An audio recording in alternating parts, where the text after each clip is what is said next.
This is going to be somewhat a bizarre video topic. And what I mean by that is people constantly talk about what is enlightenment, how do they become enlightened, etc., etc. And there's only a handful of enlightened people on the earth at any given time, typically anyways. So besides the tens of thousands that claim to be, there's only a few. And if you want to get to that, it is incumbent upon you to eliminate your own reality. It can't exist if you want to transcend your current reality. You can't have both. It's impossible. One dissolves the other. But you have to have courage and faith that is typically beyond the capacity of most people. So let me get on with the point of what I'm saying. So I've covered this topic before about rainbows. And you know how when it rains and you see a rainbow, or people spraying a hose, they see a rainbow. And you all assume there is such a thing as a rainbow. There are pictures of rainbows. And we all assume that there's rainbows. And in fact, after this video, for your own self-inquiry, go study about rainbows and look it up. Check out encyclopedias, scientific journals, etc., etc. And of course, you're going to, on the most rudimentary surface, find that, yeah, of course, there are rainbows, etc. But you're going to get into a whole lot of scientific data that is going to be contradictory with each other because there's two trains of thought about that particular subject. But I'm not going to go into it any deeper other than to say there's no such thing as a rainbow. They do not exist. And of course, people, oh, by the way, I'm not saying this philosophically. I'm not saying it because it is a spiritually cute thing to say. I'm not saying it for any other reason than I'm being absolutely truthful with you. There are no such things as rainbows. They don't exist.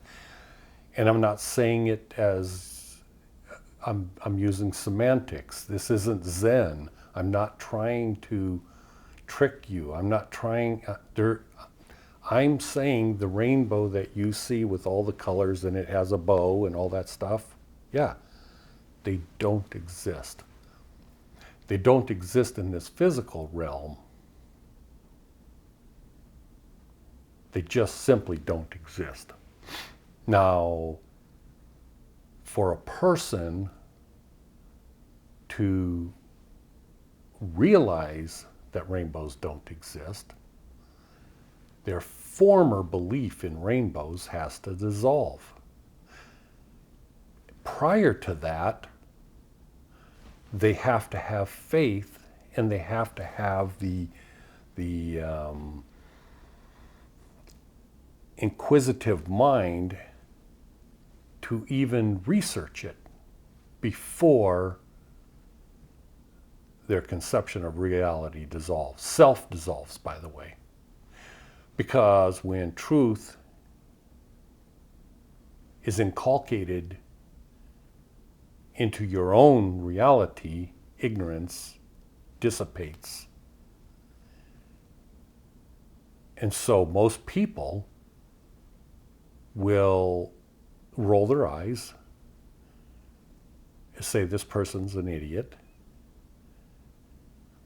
And they may listen further, but they know in their mind that this person's an idiot that's telling them there's no such thing as a rainbow. Because they've seen it with their own eyes. Science will support it. Nevertheless, there's no rainbows. Rainbows are self-created illusions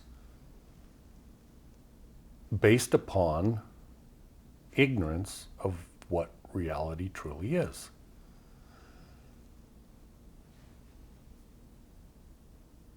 But now I'm not going to go into rainbows anymore because I'm not going to discuss that. I'm just going to tell you that that's where I'm going in the next step. I was watching a video about, because I have a few friends that are professional pilots, and so it's interesting to me. Not that I'm ever going to fly a plane.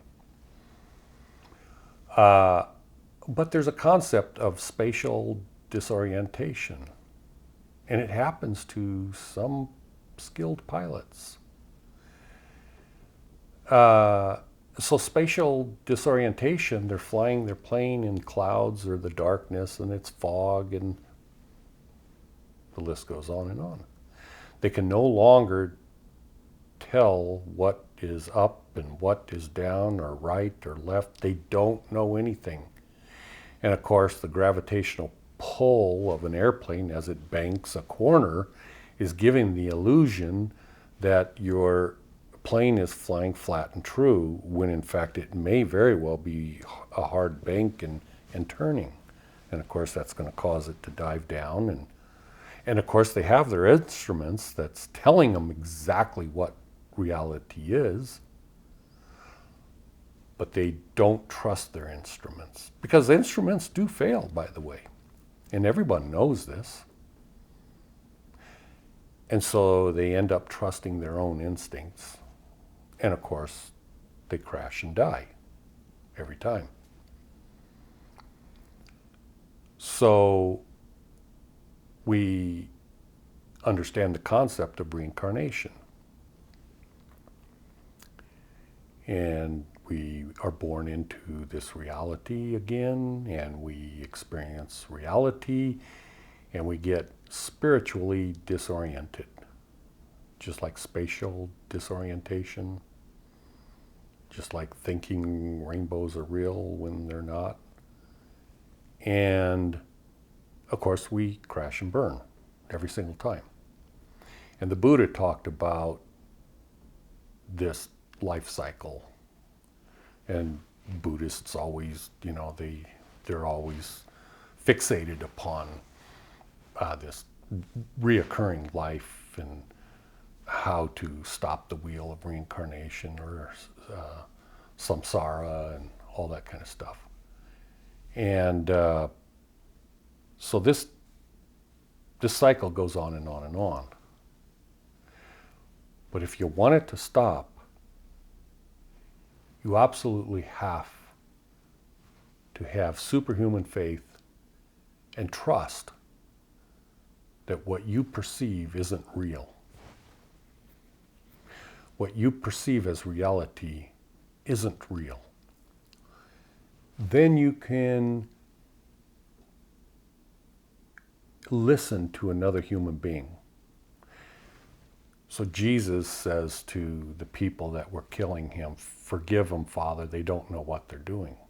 So he's saying this because he knows that they have created their own reality. He was not the person he was being accused of being. He knew who he was. even though they didn't know who he was. But he knew that their reality wasn't real. They were putting him to death because they created a reality that wasn't real. And he knew this. So if you want to see reality from another perspective, it's incredibly difficult to listen to another human being. But listen to them. Try to understand where they're coming from. Especially in regards to how they're interacting with you. And you'll get a different perspective of that rainbow, because a view from here is going to be different from a view that's here of the exact same rainbow. Eventually, if a person's wise enough and diligent enough, they will start seeing reality from multiple points of view of the people that are around them. And then, like a rainbow, if you realize you're seeing the rainbow and reducing it to a single picture from an infinite number of points of view, the rainbow disappears and there's only light. That's all. There's no rainbow. And this is what reality is. This is what, if you're on the path to enlightenment, you will understand that all points of view eliminate all reality. And it eliminates all points of view. That doesn't mean, let me reword that. That doesn't mean all points of views don't exist. All it means is you understand all points of views are illusionary, self-created realities. So in this day and age, we have Democrats and Republicans fighting each other. Nobody knows if the virus vaccine is going to help you or kill you. Nobody trusts each other.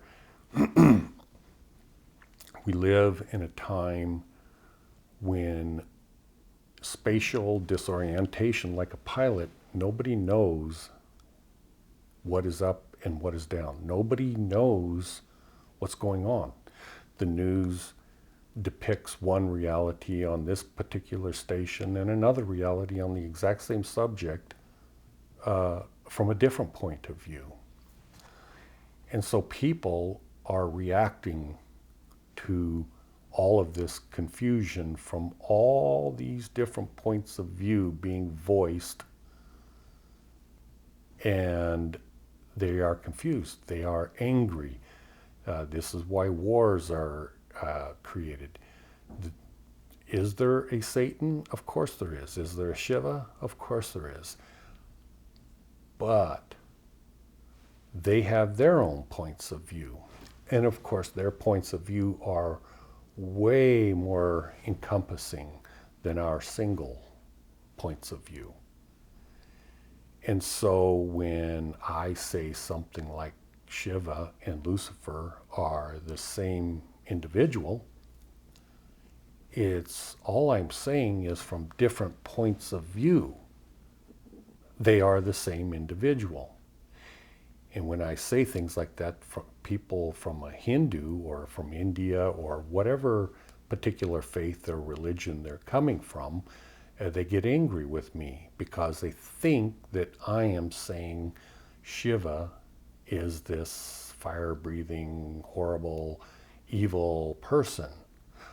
But all I'm saying is he is seen from different points of view to be a different individual. I see Shiva exactly the same way those that worship Shiva. I'm not ignorant of this.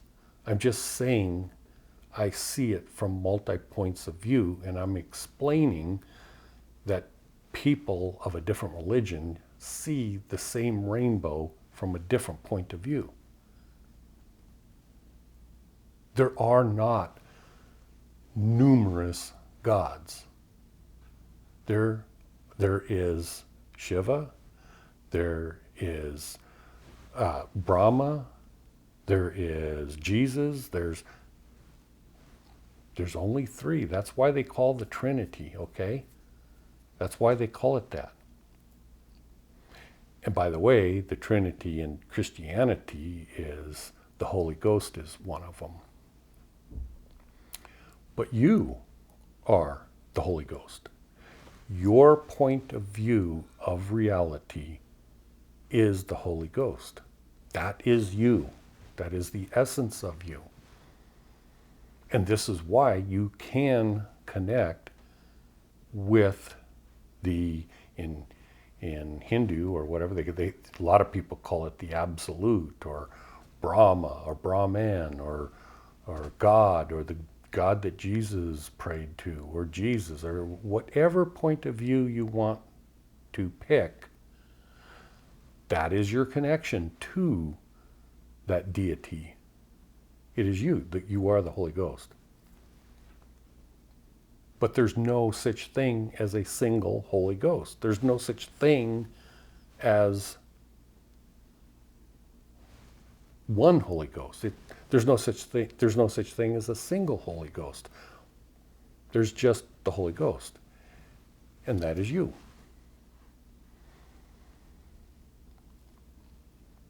So the reason I'm saying this is because there is no such thing as reality. It's all an illusion. And when you are flying an airplane and you are spatially disoriented, you don't know which way is up or down. And if you're going to become enlightened, you're going to have to put yourself in that situation to where you don't know up or down. You don't know anything. And in fact, everything you did know prior doesn't exist. And you are going to fall. But there's no end to falling, because there's no such thing as down, and there's no such thing as up. And eventually, you'll just stop. You won't fall, you won't rise. Why? Because there's no up and down.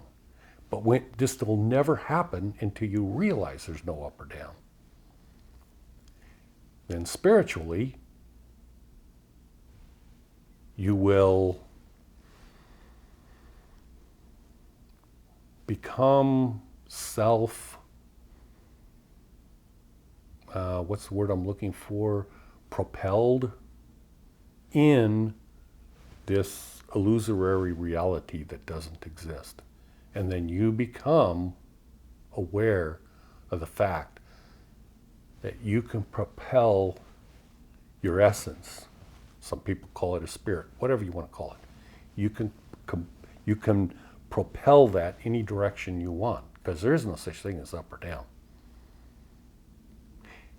And if you so desire to propel it towards the God that Jesus prayed to, or Brahma, or whatever, you have to be pure in heart.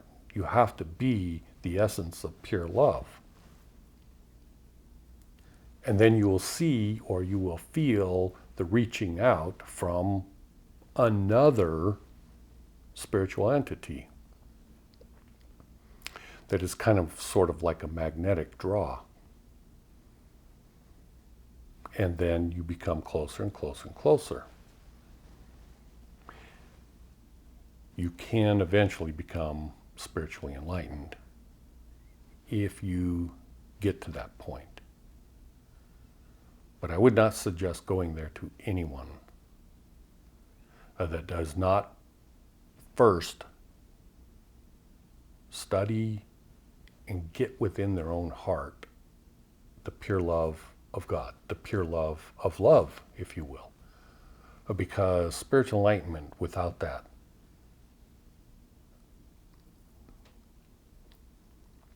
is like a kid in a candy store that doesn't have the wisdom to know that eating candy endlessly is not a healthy thing to do.